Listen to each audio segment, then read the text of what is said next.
Good morning guys. Sa video ito is gagamit tayo ng Premoxil para sa mga sisiw.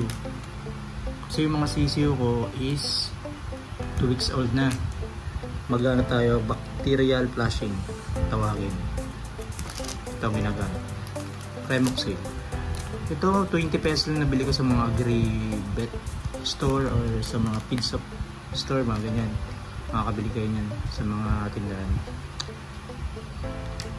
Itong Premoxil nga pala is gamot sa sipon, bisik, halak, kung may bulutong yun yung mga manok, pwede rin to, coryza, tsaka yung matatamblay na manok, yan to, lagnat, malaria, tapos yung mga fowl cholera at iba pa.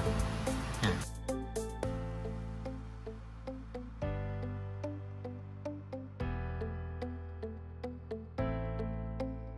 Ihalo ang isang ganito 5 grams sa 2 litrong tubig. At ito pinapainom ko is tuwing maga. Kasi pag mainit yung panahon tapos pinainom sila nito, baka lalong sumapakaramdam nila. Mas maganda yung magang-maga. Ayan guys, yun lang. At magpapainom na ako sa mga sisiw ko ngayon.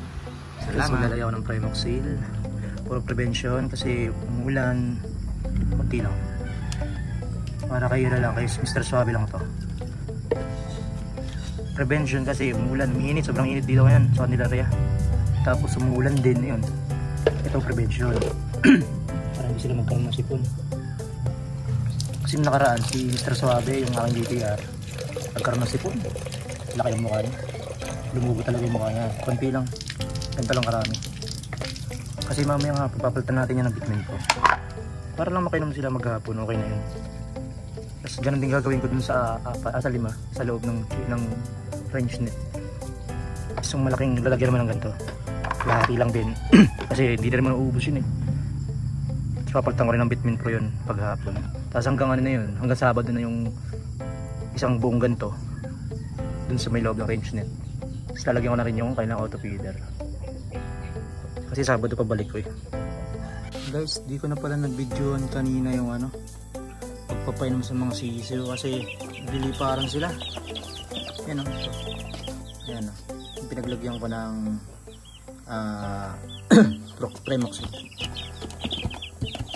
Para saan nga ba ang Premoxil? Ba't ginagawa ito?